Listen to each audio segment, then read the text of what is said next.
Good afternoon, folks. Welcome back. It's time for live full-time reaction to Celtic 3, Hibs 1 in the final pre-season friendly. Joined by Declan to go through today's game. Get the questions in the comments in the live chat box below. We'll go through them. Declan, it's not very often you get 2 Celtic games in 2 days. Obviously, it's another test run for the streaming service. I'll start the same as yesterday. How's it working for you? Because it was fine again today for me. That was perfect. 2 days in a row and absolutely fine. Picture-wise, sound-wise, I don't know if maybe yesterday was just too many people logging on at one time, but it was fine today. So hopefully any problems incurred yesterday will be sorted out for when we get into the real nitty-gritty league games. I think that's why you probably get 2 games, one after the other, just to try and sort that out.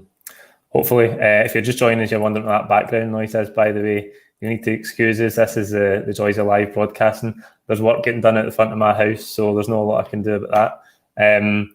Declan, a much changed team today. We knew it was going to happen with the 2 games in 2 days. A lot of new faces in the team, the sort of almost the same as the second 11 that we've seen in France last week. A 4-3-3 setup, would you say? It looked like Sorrow sitting deep and Cham and Robertson either side of him. Klimala up top as well. It looked like that. It looked as if Cham and Robertson were kind of playing as number 8s with Sorrow in that position just in front of the back four. But I thought the 3 of them looked really comfortable. I mean, Cham just strolled the game again. Robertson looked decent too. And I thought Sorrow looked very good for a guy that obviously we brought in January when a wee bit questions were asked. I thought he looked very good. He looked, he was winning the ball back. It looked as if he wasn't going to take any prisoners. I thought he did a really good game in there. So I think more to come from Ismaila Sorrow. I actually thought it was a good game today. I thought the standard of the game was much better than it was yesterday. I don't know how much of that's down to Hibs. I know Hibs are a strong team out. I know we've got the sort of fringe players out looking to prove a point, but I thought over the 90 minutes, the game was a lot more entertaining than yesterday's game. I think yesterday, I mean, it could have been a lot more in terms of goals, but I think Hibs aren't as cautious as what Ross County were yesterday. They certainly had a go at us. I mean, it's a really good goal. Poor defensively from our perspective, but it's a really good volley. And as you say, it was a strong Hibs team. You know, Gray was in there, Malin was in there.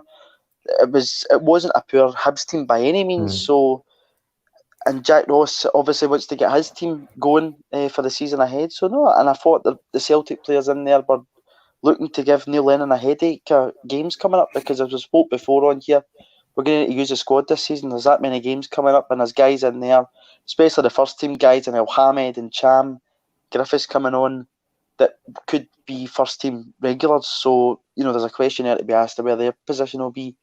Personally, I would have El Hamed and Cham in the side starting next week, but leave that up to the manager. We'll see what happens. We'll see what happens next week. Hibs did have a strong team out. They had Hanlon and Horgan in as well. I think it's Horgan's cross actually, and Josh Lloyd's in at the back post. Yep. It's a good finish. I don't know if Ralston's maybe switched off with the man behind him.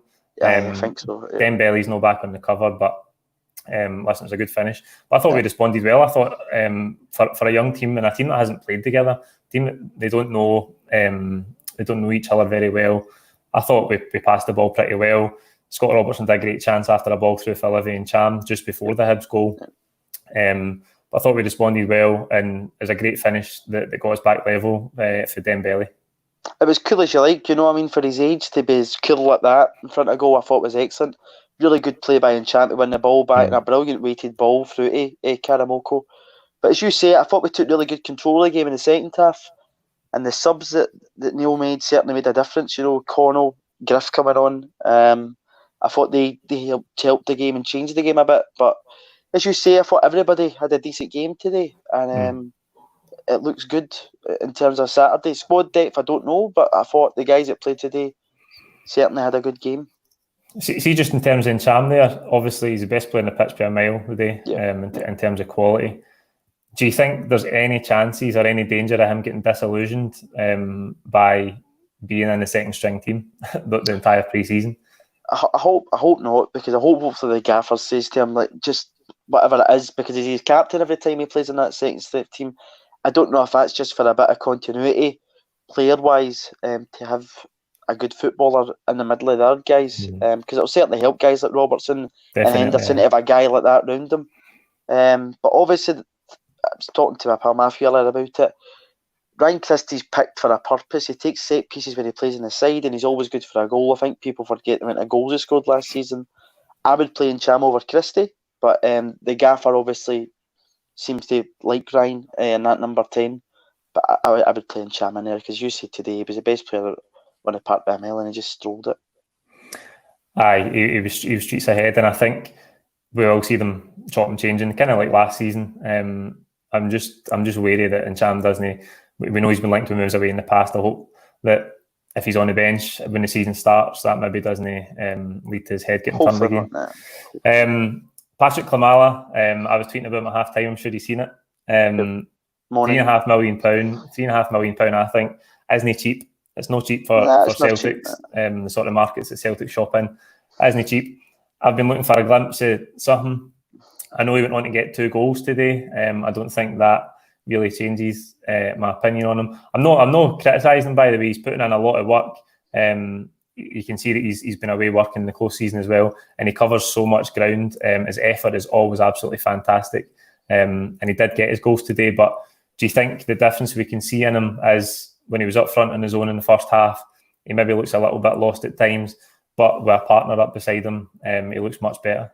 100%. He did look lost at times in the first half. He had a few decent bits of hold-up play. He get the ball down, and there was just nobody around him. And when Griff came on, you saw a difference in him because he was able to get the ball and give it to somebody or look for the ball. I mean, his first goal was a bit dodgy, especially in Griff's part. It didn't look happy. But I thought we were going to have a Ronaldo and Nani situation. I thought it might have been offside and he'd stole the goal and then it was going to get ruled out.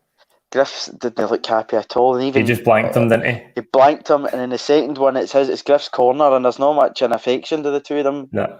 But to be fair to Kamala, but with the second one, you can see he's trying to wave over to Griffiths to say like Griffiths is not interested. He's not having it. He's not having it. He's still pissed off for the first goal, but it was really good feat for the Klimala's first goal in the game from Griff. It's going to be Griffiths' goal. I mean, it's going in, but really good. And I don't really think I was critical of him after the Nice game.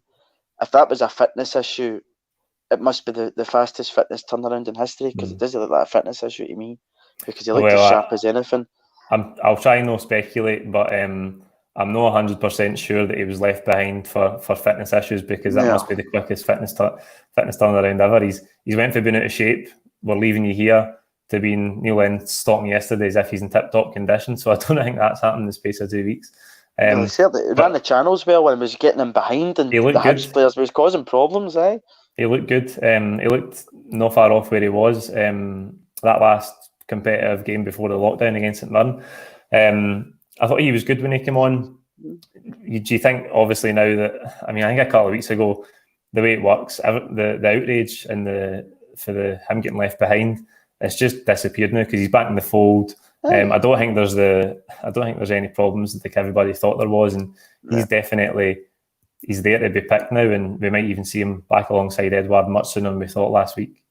We might even see a rotation back to that 3-5-2 because it really worked last season for us and it helped break teams down well. But as you say, it looks as if he's there to be picked. There's been links with Ajeti from West Ham. That's only going to improve Lee Griffiths because the more strikers you have at the club, the more you know you need to up your game. So I don't see why that won't help Griff. And he knows this is a big season, so hopefully head down and just kick on for here. Absolutely. Just on Klimala, as I say, I'm not being too critical of him. He is working hard. I just think there's a lot of development in him yet before we could be confident of him leading the line for Celtic. Good link though. Sean Kennedy asking, what's your thoughts on the rumour about Ajeti coming in for West Ham? I think that looks like it's almost done. A loan deal with a view to permanent transfer next season, then about £5.5 million. As you say, more competition. I think we need another striker in there. I think he can also play for the right-hand side. I haven't seen too much of him, but I've certainly seen a few people saying that he can play off the right-hand side as well. So that is strengthening a key area for us. It is strengthening a key area. I wouldn't be surprised if this is another Lowell idea of if Edouard is going to go next season, you get Ajeti in for this season like you did with Edouard with Dembele. And then if Edouard goes next season, you've got that £5 million transfer to then bring him in a permanent move because I think majority of people expect Hodgson to leave probably next year if we do the 10. So Ajeti might be the guy to be his replacement, if you will. So I don't see why that might not work out like that. I was really impressed with Karamoko Dembele today. We've touched on his goal already, took it really well. I'm nearly about to say an assist for that second goal, but obviously if Klimala ends up putting it in, technically Griffiths has got the assist. But it was Dembele that recovered the ball, played a lovely wee ball through to Griffiths. So it was great to see him having an impact when he gets the chance. It was, and as we said earlier, it was experienced Hibs defenders he was up against. It wasn't a Hibs second stream, it was Gray, Hanlon at the back, and Jackson. So it was the poor Hibs defenders, and they certainly was causing problems. So there's a lot more to come from Karamoko. That position on that right hand side, obviously, experience wise, we've only really got James Forrest. Whether he's going to be able to kind of push Forrest a wee bit would be nice, but I still think we need an experienced right-hand-sided winger, because I don't want to go through the season just relying on James Forrest on that side. We did see a change at half-time, Declan. Luca Connell came on. Thanks for Kerr McInroy and Scott Robertson went to left-back. I was impressed. Mitchell Curtis is saying here, I think Luca Connell was very impressive.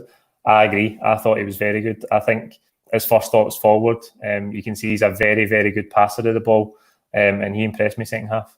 Yep, I saw a few people calling him Scouse Pirlo on Twitter, which might be a wee bit far, but no, I thought it was impressive. I'm actually surprised he's not been used as much in pre-season, because he looked sharp when he came on. He's been a guy that's been used in a reserve squad last year.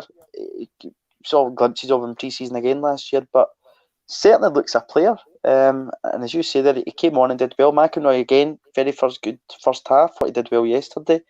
But no, I thought Connor looked good. He looked positive, which is good to see in a Celtic midfielder, getting those balls forward. Even his passes, the weight of the passes was very good. So I think there's still more to come for Luca. He was good today. I think if there's any position that these young guys or the fringe players are going to struggle to get into the team, it's obviously midfield. Definitely. So I don't expect to see him regularly in the competitive games this season. Maybe see him a couple of cup ties, but that's a difficulty as well for guys like Robertson. Good young player, but we've got such a depth of quality in midfield. It's actually the only area in the park where we do have a lot of depth. So it's going to be difficult for them. Ewan Henderson's another one, playing off the left-hand side today. I think he's better centrally. We've seen him when he came into the team midway through the season before last. He had a few games in central midfield where he looked really, really good. A little bit different role for him in the left-hand side, but you could see again his technical quality today. I thought his delivery for set pieces, particularly that early period of the second half, was brilliant. Aye, it was. But I don't really know what the score is here, because when he came in at first under Lenny, he looked good. I mean, that night at Tynecastle, it was excellent, really good ball through. And then the loan deal last season at Ross County didn't seem to work out at all, came back early. I would like to see him maybe go again on loan somewhere in the league and just get a good run of games, because I think he might be needing that. But set piece play, set piece delivery is excellent, as you say, but I don't fancy him off that left-hand side, as you say. I think he's much better suited in the middle of the park as a kind of controlling midfielder, but he's got something to his game, and I'd like to see a bit more of Ewan Henderson. It's good to get 90 minutes in Hatem El Ahmed as well. It's no frequent that he comes through 90 minutes without pulling up at some point. No. So brilliant to see him get 90 minutes. Patrick Murphy saying, as a fully fit El Ahmed, a better option at centre half than Aya. I don't know if he's a better option, but obviously there's speculation surrounding Aya. We're not strong at centre half. We don't have a lot of depth. Do you think El Ahmed could be utilised there maybe more often than right back if Jeremy Frimpong is going to make that position his own this season? I think it depends again in signings. You cannot rely on Anthony Ralston as a backup player at right back to Jeremy Frimpong, because the level he was at St Johnstone, he means his level at football. He's not a Celtic player, and I don't expect him to be a Celtic player to be part of the squad going into the season. So unless we sign another right back, Moritz Boer, he wasn't great. He played 15 odd games last year, so we had to rely on him a lot. So unless we get somebody else in that position, maybe. He looked comfortable at right centre half today. I mean, he stole it. He's a good footballer, we know that. And if Ayer goes, but I think we still need to sign somebody at centre half. You can't expect to let a guy like Jozo go and not replace him. So I expect another centre half in there. If we sign another right back, maybe see El Hamid in there. I think he maybe operate a lot better in a back three with Julian and Ayer as a free. But we'll just wait and see. I think we've got a lot to do. Hopefully Ayeti's the first of maybe one or two this week. goalkeeper as well, obviously, but we've definitely got work to do in the transfer window, as we keep saying. Any shouts for man of the match today, mate? Graham Conway is saying Sorrow. You said he was impressive already. Who's the standout for you? It was in Cham, but it linked up really, really well with Sorrow, I must say. I thought the two of them really complemented each other well. But in Cham's just a class act, and when he's on his game, I thought that was his best game today, but it was excellent. It was by far the best player in the park. But I thought it says something that people are picking Sorrow as man of the match like that, because he did have a good game of football, but for me in Cham. I thought the thing I like about Sorrow is his first thought is forward a lot of the time as well. You can see that he's tidy and he can play things safe, playing as a 6 in midfield, but there's a lot of times where his first touch is round the corner and he's playing a direct forward pass, and that's what you want to see in it. Playing forward, the first thought's forward all the time. Definitely, it's our brand of football, and it's the way we like to go is forward. We don't like, you hear that usually the crowd getting in your back every time you go backwards, so players like that are good entertainers to have in your team. That's it. That's all we've got time for today. Like the video, comment with your own thoughts below. Please don't forget to subscribe if you haven't already. We'll see you next week for all the usual content. Starting 11 Protection will be back as it normally would be for the league game, for the first game against Hamilton at Celtic Park, and we'll be back with live reaction to that one as well. Cheers.